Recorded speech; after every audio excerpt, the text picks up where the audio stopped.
In May 2023, the federal government of Nigeria launched the National Women's Economic Empowerment Policy, a blueprint designed to propel gender equality and unleash the economic potential of Nigerian women. Yet, 2 years on, the progress of its domestication at the state level remains dishearteningly slow.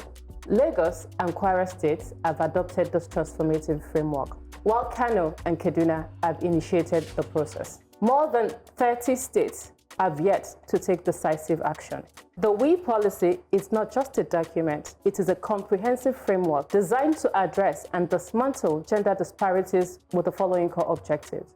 1. Raise women's participation in the labor force to 65%, as 7 out of 10 Nigerians living in poverty are women. Having more women in the workforce strengthens the family system, as women are known to reinvest 90% of their income into their families. 2. Increase women's financial inclusion to 75%, as only 4 out of 10 Nigerian women have access to financial services. 3. Increase women's participation in agriculture to 30%, as 7 out of 10 agricultural workers are women. Yet, women own less than 14% of farming land. 4. It targets 75% secondary school enrollment for girls, as 6 out of 10 Nigerian women suffer from intellectual poverty, and only 4 out of 10 girls of school age are enrolled in secondary schools. 5. To advance women in leadership and emerging industries, aiming for women to hold 25% of board seats and 30% of senior management positions in companies listed on the Nigerian Stock Exchange. Nigeria ranks 125th on the Global Gender Gap Index, and yet there is a delay in domesticating the WE policy in most states. To the governors of the states, we issue a fervent appeal: seize this moment and put it in motion. And to the first ladies, make it your personal advocacy. A nation of empowered women sets the tone for the future of your daughters. It set the tone for the future of the country. Let's make the change we desire. I was looking through Instagram the other day and I saw this was happening in, I think somewhere in the US, where a pregnant woman was denied care in a state because she's not married. So she had to travel out of the state. Interesting. Right? And that then made me go into what happens in, even in saner climes where we see things are better, or that we need to look at what they do in terms of democracy and human rights and all. I realized that Africans don't exactly have it worse.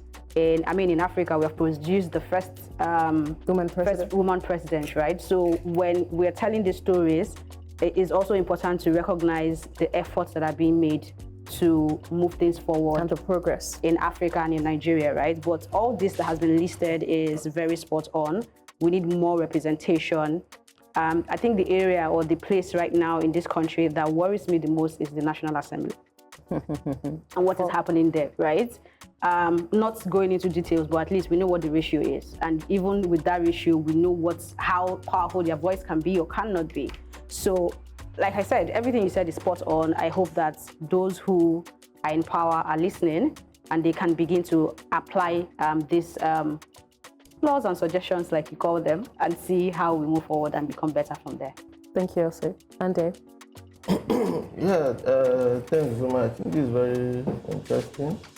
And I know we've produced female president, vice presidents, and all that, but go ahead. Not in Nigeria. You mentioned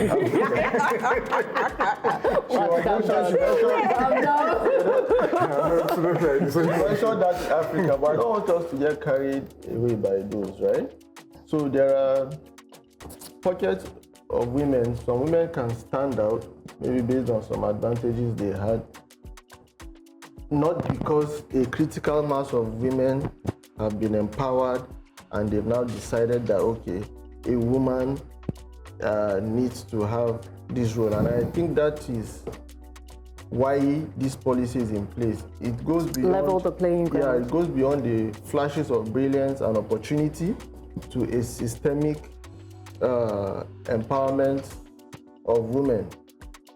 So what I want to say really about this is everything you've mentioned, those are my views. empowering people, empowering women, creating jobs, giving people a decent opportunity at life.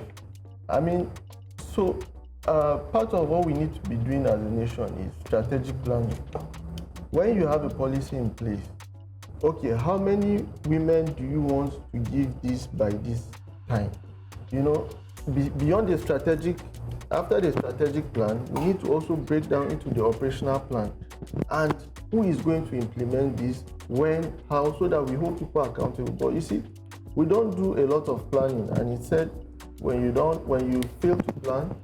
So we must see first strategic documents like this broken down into operational implementable documents, and then hold somebody accountable for it, to say, you said you will do this in 1 year. What was done? What were the challenges, and how can we do better? But there will be a lot of ribbon cutting. We've passed this bill, we've got this policy, they will clap, everybody goes back to business as usual. Thank you. Mark? Well, I honestly don't have anything to say other than to follow it the same way you charged the governors and the first ladies to ensure that this policy takes direct effect in their states. And for me, it should move from a policy level to a legislation. No, not just implementation, but a legislation.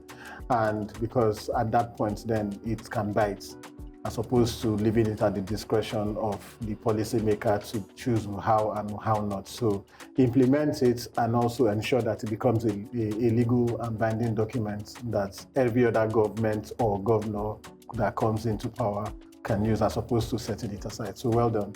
Thank you, Mark. Funke? Well, I like this advocacy. I like the storytelling. It's good to know that this was initiated by the federal government 2 years back. Lagos and Kwara, sorry, I've already domesticated it. Kaduna and Kano are working on it. The question is, what are the other states doing? Seeing how lofty, how relevant this policy is. Two stats jump out at me. The first is the increase women's participation in agriculture to 30%. I mean, if you have 7 out of 10 agricultural workers being women, and at the end of the day, women own less than 14% of the land, you see that there's some lopsidedness there that should be corrected, especially that women are the ones planting ugu and shoko and everything all over the place. The second one is enrollment. The fact that you said 75% secondary school enrollment for girls. They're targeting 75% increase. 6 out of 10 Nigerian women suffer from intellectual poverty. That to me is a crisis. And then when you go on to your stats that says 4 out of 10 school-age girls are enrolled in secondary schools, that is abysmal, which is why I think one of the factors is that their menstrual health also is not factored in. That's why we're saying give them pad banks so that they remain in school. The few of them who are in school, let them remain in school, not that they will drop off because of menstruation of their period. So this is spot on. I don't know what else we can do to support this sort of policy to make the other states to adopt it. Yeah. I think we just have to keep talking about it and keep driving the governors, appealing to the governors and the First Lady to ensure that, it gets domesticated nationwide. I will say it again. A nation of empowered women sets the tone for the future of your daughters, sets the tone for the future of the country. It is all in our best interests. Spot on. Zuma, if we thought and acted in all our best interests, the results will speak for themselves. I sound a warning note, especially to our leaders.